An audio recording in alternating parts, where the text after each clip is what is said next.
Hello everyone, I welcome you all to our channel Let's Learn Automation, and in this session we are going to see what is Unix and which are the basic important Unix command which are required or which are useful for us. So for that, let's try to understand the Unix first. So basically Unix is a portable operating system that is designed for the multitasking and multi-user function which can be done by every operating system, and it is written in C. So the structure is like this. So basically this is the user, or we can say that we are the user which use the terminal to operate the Unix operating system.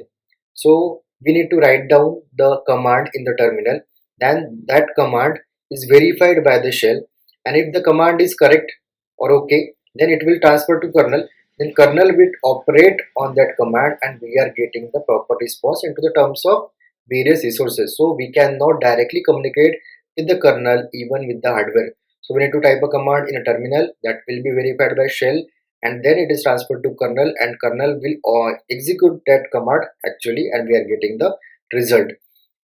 And it is developed in 1960 and released in 1971, and there are many versions of Unix, but like this, these are the versions of Unix.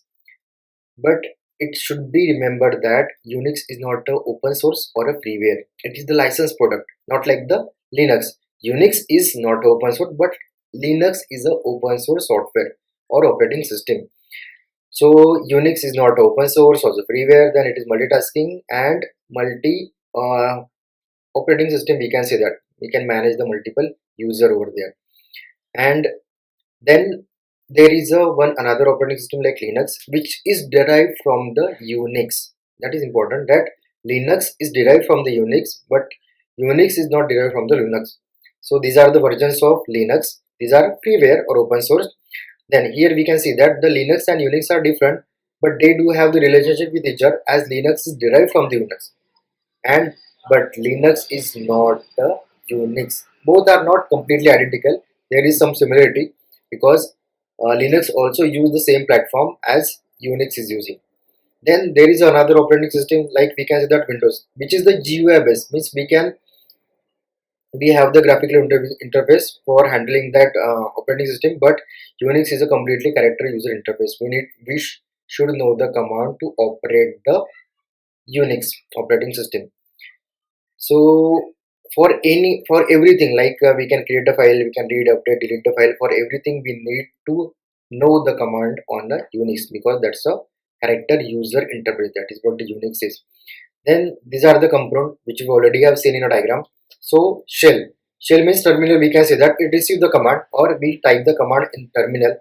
Then shell can be defined as an interface of command of line that interpret the script file and command of the user in Linux and tell the operating system that the server how to act them. So it is going to verify the command which is typed in a terminal. And terminal is a way to interactively communicate with the computer of Unix operating system.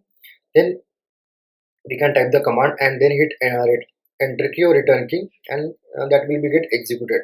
So shell is going to see, or shell will be work as a compiler, as like a compiler, which is going to see the command is proper or not. And if the command is proper, then it will go to the kernel, which is the core of Unix. Memory silent program, we can say that, and it manage all the resources. That's why it is so important, and it is also called as a heart of operating system, because it manage all the resources the computer have. And in Unix, the folder is said to be a directory. That is one of the important point. Then if we are going to use the Windows for Linux command, or to execute it in a Linux command, then or we need to we can say that connect with the any Linux computer or Unix computer, then we need to use the putty.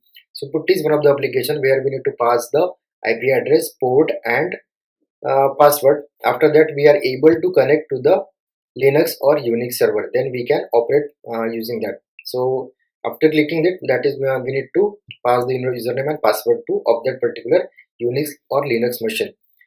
So this is what the putty, where we need to pass the IP, then port number, and after opening, we need to enter the username password of that machine, that may be Unix or Linux based.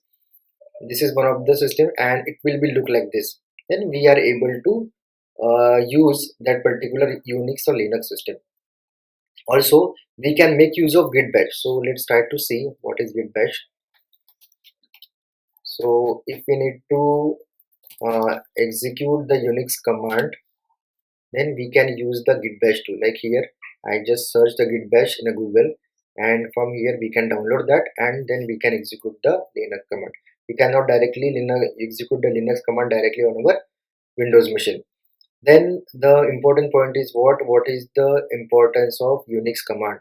So like whenever we need to operate or we need to connect with any Unix or Linux server, then we need to know all these commands to operate on that, where we can read the logs file or where we can read the file present over there, we can manage that file.